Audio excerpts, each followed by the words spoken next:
Bom dia, alunos, tudo bem com vocês? Mais uma vez, professor Paulo. E hoje, quinta-feira, a nossa aula de literatura, tá, gente? Mais uma vez, eu venho aqui trazer aquela mensagem boa, aquela mensagem de esperança, de amor, né? Eu espero que vocês estejam bem aí na casa de vocês, protegidos, né? Que possamos continuar nossos estudos, né, de maneira segura, tá bom, gente? Então, nada melhor do que saber que estamos aí indo bem, né? Estamos levando, ok? Então é isso, gente. Hoje, aqui o meu. Deixa eu só ajeitar aqui, beleza. Hoje a nossa atividade, nossa aula, vai ser a continuidade do romantismo em Portugal. Semana passada nós trabalhamos o romantismo em Portugal, só que aquela maneira bem superficial, né? Mostrando ali o contexto histórico, mostrei para vocês como se deu, né, o romantismo em Portugal. Vocês perceberam que foi bem atrasado, né, o romantismo em Portugal. E aí nós passamos aí alguns exercícios, ok? Também relativo a essa temática. E agora a gente vai corrigir, gente, a página 24, que é a seção A Hora do Estudo, ainda relativa aí ao romantismo na Europa, beleza? Da aula passada, beleza? Então vamos lá, rapidão aqui. Então pega aí na página 24, livro de literatura. A primeira questão eu já corrigi com vocês semana passada. E aí nós vamos para a questão 2. A questão 2 diz assim: a literatura romântica é conhecida por representar as doenças da alma. O poeta romântico não tenta controlar, esconder seus sentimentos, como fazia o poeta clássico. Olha aí a diferença, né? Ao contrário, ele confessa seus conflitos mais íntimos. Por isso, predominam no romantismo o desespero, a aflição, a instabilidade, a sensação de desamparo que leva a maioria dos poetas a pensar na morte, como acontece no fragmento do poema Mocidade e Morte, de Castro Alves. Então, como vocês perceberam aqui, eu vou ler só o primeiro verso, gente. Olha só, você já percebe essa temática de, né, mais negativa. Eu sei que vou morrer dentro em meu peito. Então, até o próprio Castro Alves, gente, o Castro Alves ele é um autor do romantismo da terceira fase brasileira. Ele tem tons mais realistas, ok? Na sua obra. Só que para você perceber que, mesmo ele sendo realista, ele também traz alguns pontos pessimistas, né? Alguns pontos de aflição, de instabilidade, de morte. Então, para você ver que as emoções, os sentimentos, sejam todos, né, variados sentimentos, eles vão predominar no romantismo. Não tem jeito, tá bom? Então é o seguinte: qual é o estado sentimental do sujeito lírico, ou seja, aquele sujeito que está narrando o poema nessa estrofe? Então, gente, a gente já sabe, porque a gente viu ali no primeiro verso a temática, né, dessa questão mais negativa. Então, sente-se muito próximo da morte, devido à tristeza profunda que lhe devora a alma. Então, isso, gente, vai ser uma constante no romantismo, principalmente na segunda fase. Quando a gente falar aqui do Brasil, principalmente isso vai constar na segunda fase do romantismo, beleza? Leia o fragmento do poema apresentado a seguir. Aí vocês leram, né? Já começa com o título aqui, Solidão, né? Do Álvares de Azevedo, também da segunda fase brasileira. E aí a questão diz o seguinte: fenômeno recorrente na estética romântica, o processo de adjetivação, ou seja, de usar adjetivos, permite ao lírico, no poema transcrito, gente, a gente sabe que os adjetivos eles vão caracterizar, eles vão qualificar. Então, nesse caso aqui da questão 3, né, os adjetivos eles vão demarcar sua individualidade, expressando seu estado de espírito, ou seja, relacionando uma questão mais particular, mais individual, né? Vocês sabem que o espírito, né, do romantismo é o que? Individualismo, né? É se preocupar apenas com o seu, com o seu sentimento, com a sua emoção, com o que você está querendo expor naquele momento, né? Percebam que o romantismo ele é totalmente diferente do arcadismo, né? Ele é totalmente diferente do realismo. O romantismo é primeira pessoa sempre, com exceção da terceira fase do romantismo, que é uma fase mais realista. Beleza, aí a gente vai aqui, gente, deixa eu ver, para a questão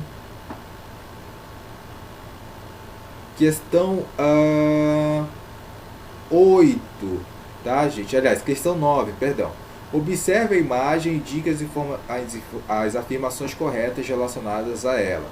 Aqui vocês veem um cavalo, né, correndo, ele num impulso muito grande, e as pessoas tentando aqui segurá-lo, beleza, gente? É o seguinte, você tem que marcar a correta. O tema da dominação do cavalo se remete a um confronto típico do romantismo, o domínio da força irracional da natureza pelo homem. Então, gente, lembra que o romantismo é sentimento, ou seja, tudo aquilo que vem de dentro. E às vezes a gente não consegue segurar aquilo que vem de dentro. Então, o cavalo, ele representa, né, nessa imagem, representa isso, ou seja, a força irracional. Às vezes as coisas saem, né? Quantas vezes nós já nos emocionamos ou falamos alguma coisa num momento de emoção e aí nós nos arrependemos depois. Então, é mais ou menos isso. 2. A paisagem na tela pode ser observada de forma nítida. Apresenta marcas de uma paisagem campestre, com montanhas e uma ampla área em que homens tentam dominar o cavalo. Sim. A resistência do animal pode ser vista como uma metáfora da luta pela liberdade. Pode ser também, né, gente? Porque o romantismo, ele tem esse ideal da liberdade. E a última, há um contraste entre a paisagem calma e a agitação da cena de domínio do animal, explicitando o conflito próprio do romantismo entre razão, domínio e emoção, insubordinação do cavalo. Sim, gente. A gente tem esses parâmetros aí, a gente tem sempre a gente vai ter. Romantismo é muito sentimento, arcadismo é muito racionalização, né? Racional, desculpa. E o realismo também vai ser muito racional, porque você tem essa estrutura aqui, ó. Arcadismo, romantismo, realismo. Então nós temos aqui o arcadismo muito racional, o romantismo totalmente irracional, totalmente sentimental, e o realismo que ele volta a ser racional. Então o romantismo está no meio de duas escolas que tendem a ser racionais, tá bom? Então vamos lá. 10. Considere essas afirmações sobre o romantismo. Letra A. As primeiras manifestações do estilo romântico caracterizam-se pela reafirmação da razão como pressuposto da criação artística. Não, né, gente? A razão não tem nada a ver com o romantismo. 2. Muitas poesias do romantismo apresentavam uma visão negativa, desiludida e tediosa da existência. Sim, correto. 3. A poesia romântica inglesa, em sua origem, resgatou as tradições literárias populares. Também, né, gente? Isso aqui é uma questão mais particular, mas também. Beleza, gente? Então, aqui eu já respondi algumas com vocês e as outras vocês precisam me entregar também as outras questões, tá bom, gente? Então, olha só, nós vamos aí agora já para romantismo em Portugal, beleza? A nossa unidade aqui que nós temos, ok? Que é a unidade 10, romantismo em Portugal, beleza? Então, peguem aí na página 30, que tem esse poema aqui, né, gente? Vocês leram esse lindo poema do Fernando Pessoa, né, Os dos Castelos, que diz assim: a Europa jaz, posta nos cotovelos, de oriente a ocidente jaz, fitando, e todam-lhe românticos cabelos, olhos gregos lembrando, o cotovelo esquerdo é recuado, o direito é em ângulo disposto. Aquele diz Itália, onde é pousado, este diz Inglaterra, onde é afastado. A mão sustenta em que se apoia o rosto, fita com olhar esfíngico e fatal, o ocidente e o futuro do passado. O rosto com quem fita é Portugal. Olha só, gente, na primeira questão diz assim: no primeiro verso do poema, o eu lírico afirma que a Europa está posta nos cotovelos. Pode-se dizer que a Europa, nessa imagem, aparece personificada segundo a visão do eu lírico do poema. Ou seja, personificada é o que, gente? Ganha uma percepção humana, ganha características humanas, beleza? 2. Na primeira estrofe, duas palavras dão a dimensão do espaço que se prolonga para além da própria Europa. Que palavras são essas? São as palavras Oriente e Ocidente, beleza? Aí a questão 3. Esse poema faz referência aos dois países que representam duas culturas importantes na formação da nação portuguesa. Uma delas relacionada ao passado e outra à modernidade. Quais são esses países, gente? Explique de que forma as culturas que eles representam podem ser relacionadas, respectivamente, ao passado e à modernidade. Então, gente, bem simples, né? A Itália remetendo à Antiguidade Clássica e ao Renascimento, porque nesse período aqui, do Renascimento, da Antiguidade Clássica, o que era Portugal? Portugal estava vivendo o seu apogeu. Lembra das grandes navegações? Nesse período aí, né, gente? Então, Portugal estava na sua ascensão. E a Inglaterra aqui, né, gente, é o berço da modernidade. Vocês lembram que a Revolução Industrial foi o boom ali para grandes movimentos, para as grandes escolas literárias? E outra, vocês lembram que a Inglaterra, nesse século aqui, no século XVIII, né, no século XIX, do século XIX, foi uma grande aliada de Portugal. Vocês lembram que a corte portuguesa se viu acuada pelos franceses, por Napoleão Bonaparte, e vieram para o Brasil. Por quê? Porque eles não queriam largar a mão da Inglaterra, né, dos acordos que tinham com a Inglaterra. Então eles acabaram vindo para cá. Então tinha essa questão, essa ligação realmente de Portugal com a Inglaterra. Beleza? Quarta, qual o sentido do olhar esfíngico e fatal no contexto do poema? O olhar esfíngico, gente, é aquele carregado de mistérios.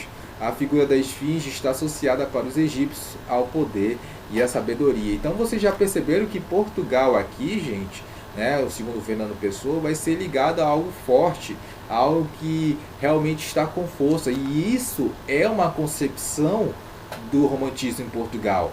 Né? Vocês vão ver que o romantismo em Portugal ele prioriza justamente essa autoestima, né? Essa estima novamente de Portugal, de deixar Portugal lá em cima. E vocês sabem que Portugal, depois das grandes navegações, quando deixou de ser uma potência marítima, o que aconteceu? Portugal foi lá, né, lá para baixo. Então, reanimar, tentar trazer um espírito novo, né, de liderança, de potência, novamente para Portugal, para o povo português, era primordial.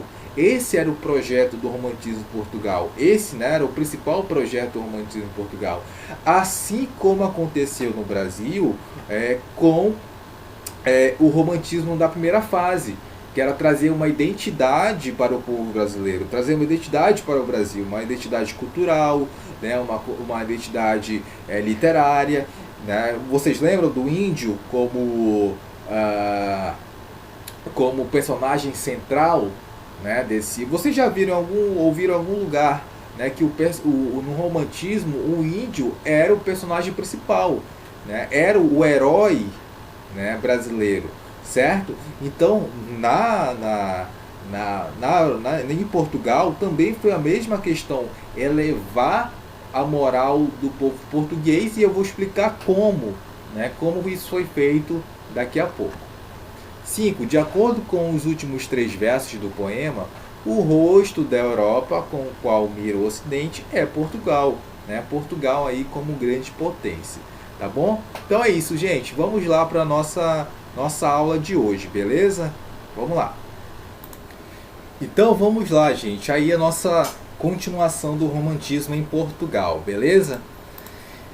Aí, na semana passada vocês viram, né, aquela questão toda do contexto de produção ali em Portugal, que chegou atrasado, né, o romantismo em Portugal, dos principais autores ali, do Almeida Garrett, né, e do Alexandre Herculano, e a gente vai ver mais profundamente isso hoje.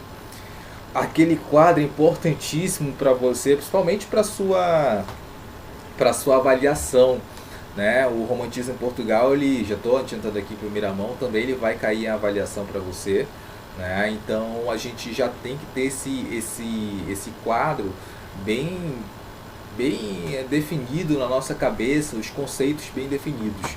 Mas eu acredito que não seja tão difícil assim, né, gente? Aqui é a nossa atividade da aula passada, beleza? Bom, então, gente, nós temos aí as gerações do romantismo português, tá bom?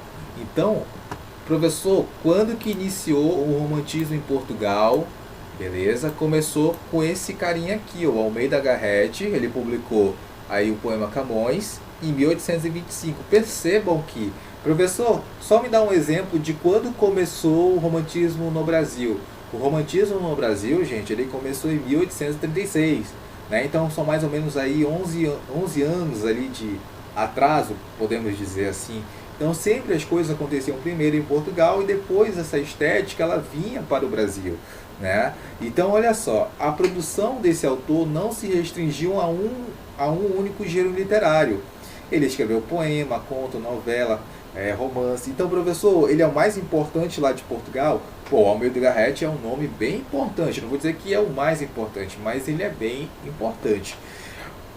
Professor, mas qual é a informação principal aqui, gente? As gerações. A primeira geração, ela vai trazer, né, aquela parte introdutória do romantismo em Portugal. Então, os temas nacionalistas, presta atenção que eu estou falando, os temas nacionalistas, né, e a questão também um pouco histórica, vai ser muito lembrado, mas principalmente as nacionalistas, porque nacionalista vai trazer, vai inflar o ego português, do povo português, entende? Vai elevar ali a moral, a estima do povo português, aquilo que eu estava falando para vocês. Então essa primeira geração com o Almeida Garrett, o Alexandre Herculano, o Antônio Feliciano de Castilho, eles vão trazer, olha só, eles vão trazer esses temas mais o que, gente? Aqui, ó, mais nacionalistas e históricos. Olha aqui, ó, Almeida Garrett e Alexandre Herculano, coisa que a gente falou lá na aula passada, beleza, gente? Então, para você ver que vocês vão estudar depois o romantismo no Brasil, no próximo livro. Então vocês vão perceber que a base é a mesma, gente. Não vai mudar muita coisa, não. Vai mudar o quê? O país. Portugal tem lá as suas particularidades, o Brasil tem as suas particularidades, mas a base da escola literária é a mesma. Vocês vão ver que na primeira geração no Brasil vai trazer a questão nacionalista também, né? Só que aqui vai trazer a questão do índio também, né? A questão indianista. E a segunda geração, professor? A segunda geração ela apresentou duas tendências distintas. Olha só, uma explorando as relações entre literatura e história, resgatando as origens medievais de Portugal. E lembra lá da questão medieval, que Portugal era forte, né? E que todo aquele momento lembra Portugal também elevado, Portugal como potência mundial. Pois é. E a outra de caráter ultrarromântico. Essa o Brasil vai copiar também. Isto é, explorando os temas relacionados à subjetividade, ao negativismo, à expressão amorosa como fuga da realidade. E aí o principal autor foi o Camilo Castelo Branco, tá, gente? Então, percebam bem, em Portugal tem duas divisões aí nessa segunda geração. Uma que envolve as questões das origens medievais, né, porque eles relembram essa parte onde Portugal era potência, justamente para, né, concluir aquele projeto de elevar a moral do povo português. E essa outra vertente que era o que, gente? O ultrarromantismo, né, ligado ao que? Ao negativismo, ao pessimismo, à morte. Então lembra lá do Lord Byron? Pois é, então essa fase aqui, gente, do ultrarromantismo também vai ser copiada aqui no Brasil, na segunda geração, né? Nós vimos alguns textos na hora do estudo, né, de alguns autores brasileiros, né? O Álvares Azevedo, né? Nós vimos ali, né, até o próprio Castro Alves, que é da terceira geração aqui no Brasil, que fala também sobre essas questões mais pessimistas, né, em alguns poemas, tá bom? E a terceira geração, gente. A terceira geração, né, ela anunciou as últimas obras do romantismo e a passagem para outra estética, o realismo. Júlio Diniz e João de Deus podem ser considerados seus expoentes. Então, gente, essa terceira geração é como se tivesse um pezinho já no realismo. Lembra que eu falei para vocês? Arcadismo, romantismo e depois vem o realismo, né? Então, essa terceira geração, apesar também de trazer sentimentos, apesar de também trazer emoções, mas já vai ter uma ligação mais com a realidade, já vai ter um pensamento um pouco mais pé no chão, né? Então já vai olhar mais para a sociedade. A mesma coisa ocorre aqui no Brasil, gente. A terceira geração aqui no Brasil também vai ser mais social, também vai olhar para a sociedade, tá bom? Então vocês vão perceber que não vai mudar muita coisa, né? Como eu falei, vai mudar por quê? Porque Portugal é um país diferente do Brasil, então as particularidades são diferentes também, tá bom? Então é isso. Muito bem. Lembrando, tá, gente? Só para a gente ter aqui uma noção de tempo, a primeira geração ela vai de 1825 até 1840, a segunda geração vai de 1840 até 1860 e a terceira geração ela começa aí em 1860, beleza, gente? Autores da primeira fase do romantismo. O Almeida Garrett, né, gente, ele foi influenciado pelo Lord Byron, né? Ele traz essa questão mais nacionalista, e aqui está algumas obras, né, do Almeida Garrett. Professor, você vai pedir na prova a obra? Não vou pedir na prova a obra. Eu quero saber, né, o que ele fez, qual é a sua concepção, qual é a concepção do romantismo junto com a sua escrita, mas obra, o nome da obra, não, tá bom? O Alexandre Herculano, né, gente, o mais conhecido escritor romântico português. Sua prosa captura o medievalismo, ou seja, a questão medieval, e o nacionalismo, como eu trouxe para vocês, né? A questão nacionalista de elevar a moral do povo português. Sofreu influência de Fernão Lopes, que foi, né, um cronista, né, do classicismo. Mais importantes romances: Eurico, o Presbítero, né, e o Monge de Cister. Isso aqui é bastante importante, até hoje é muito lido, né? Eurico, o Presbítero. Então, olha só, gente, o Alexandre Herculano ele vai trazer essa questão mais nacionalista também. Essa primeira geração sempre vai trazer essa questão mais nacionalista. E os autores da segunda fase, gente, do romantismo. O Camilo Castelo Branco é o grande expoente, né? Porque ele teve uma vida muito turbulenta, né? Teve a questão de ser órfão, o casamento precoce, as amantes, os raptos, duelos, a prisão e o suicídio. Então, gente, ter essas características ultra românticas é como se fosse um espelho da vida dele, né? Essa questão mais pessimista, essa questão mais negativista. Então, também é atribuída aí a como o Camilo Castelo Branco viveu, tá bom? Então, gente, essa segunda fase ela é bem complicada, né? Porque ela vai trazer conflitos, ela vai trazer uma questão bem individualista mesmo, vai ser a fase mais individualista do romantismo, beleza? E autores da terceira fase do romantismo português, aqui nós temos o Júlio Diniz, né, gente? Os seus romances têm como cenário, olha só, a vida simples no campo, ou seja, bem real, né, gente? Vamos parar de problema, vamos jogar a realidade, vamos jogar ali para o campo, né, porque ali você não tem tantas emoções assim, tantos sentimentos, então tem a realidade, tem a questão racional. Os finais felizes, né? O amor tudo suporta, porque querendo ou não ele é um romântico, então, né, o amor tudo suporta. O interior dos personagens é desvendado, né, então tem essa questão aí também.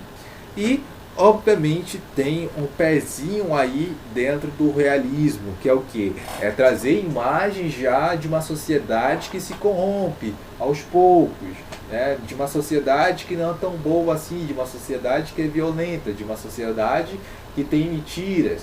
Então você já consegue perceber um pouquinho ali do pé do realismo. A mesma coisa acontece no Brasil. Gente, aqui, ó, é muito importante a gente estudar também. Ah, falar, professor, então houve aí manifestações românticas nas áreas colonizadas por Portugal, na África colonizada? Sim, gente. Só que vocês vão perceber, ó, vocês vão ler aqui comigo. Na passagem do século XVIII para o século XIX, o ambiente cultural nas colônias portuguesas da Ásia e da África não era tão desenvolvido como o europeu. Havia pouco investimento da metrópole para que pudesse impulsionar o desenvolvimento de atividades literárias. Por isso, a quantidade de publicações e sua repercussão eram bastante limitadas. A imprensa era implantada lentamente nessas regiões e alguns escritores tomaram para si a missão de fazer circular alguns valores do que eles entendiam como civilização letrada, ou seja, os valores culturais europeus. Para você ver, eles não tinham nenhuma referência, a única referência era a Europa. Seguiam modelos europeus, procurando imitar formas de expressão verbal, usos da linguagem, temas e visões de mundo que não correspondiam diretamente à realidade que viviam. Vocês perceberam, gente, que eles imitavam, eles pegaram e imitaram. Quase que a mesma coisa foi feita no Brasil. A mesma base chegou aqui no Brasil, só que o Brasil tinha algumas características e alguns autores eles foram adaptando essas características, enquanto que na África não, né? Eles, como está sendo dito aqui, né? Eles faziam os textos, só que nem sempre correspondiam à realidade deles. Mesmo de forma pouco sistematizada, em razão da falta de estrutura para a produção de livros em escalas, ou da ausência de um público leitor que pudesse ler os textos publicados, né, surgiram algumas publicações importantes, tá bom, gente? Então, para você ver que era precária essa situação, né, da literatura, do romantismo, né, nas colônias ali africanas e da África, africanas e da Ásia, tá? Perdão, tá, gente? Então, o que acontece? Professor, então, realismo, naturalismo, romantismo tiveram influências também ali na África. Sim, gente, é importante a gente estudar essas influências, tá bom? Desses movimentos literários na África também, tá bom? Porque até alguns movimentos aqui no Brasil também influenciaram a literatura africana. Vocês vão ver isso mais lá pra frente, tá bom? Bom, nós temos aí, gente, as nossas atividades, tá bom? Páginas 34 a 38, então deixa eu até pegar aqui no meu livro, páginas 34 e 38, tá bom? Aqui, ó, começa aqui, ó, tá bom? Nessa partezinha aqui, beleza? Então, nós respondemos até a aula passada, que eu corrigi hoje, até a página 31, não foi? Beleza, até a página 31. Então, nós temos aí o início da nossa atividade na página 34. Aí, o que eu vou fazer, pessoal? O professor vai até a 48? Sim, mas olha só, sabe por quê? A 48, gente, já envolve toda, né, a questão das gerações românticas, de todos os autores, de tudo aquilo que eu expliquei hoje. E também, né, da manifestação, né, romântica nas colônias africanas e na colônia também asiática. Tá bom, gente? Então é isso. Professor, a hora do estudo é para fazer a página 50? Não, ainda não, tá bom? Então calma. Página 34 a 48, beleza? Então, a hora do estudo da unidade 10 ainda não é para fazer. A gente vai fazer na próxima aula, tá bom? Pessoal, então é isso. Eu espero que vocês tenham entendido. Eu espero que vocês tenham compreendido essa fase, porque nós terminamos. Terminamos a literatura na Europa, terminamos a literatura em Portugal, o conteúdo já foi dado. Então eu espero que vocês tenham entendido o conceito do romantismo em si, né? Porque essa base ela vai ser muito importante para o Brasil. Então é por isso que nós estudamos primeiro a Europa, né? E obviamente Portugal, para poder chegar aqui no Brasil, beleza? É por isso que ano passado vocês estudaram primeiro trovadorismo, humanismo e classicismo, para poder chegar no quê? No quinhentismo aqui no Brasil. Porque você precisa entender essas 3 escolas primeiro, né, lá em Portugal, para poder entender o que vai acontecer aqui no Brasil. Tá bom, pessoal? Então é isso. Eu espero que vocês tenham entendido. Qualquer dúvida pode perguntar no privado, tá bom? Grande abraço e até a próxima aula.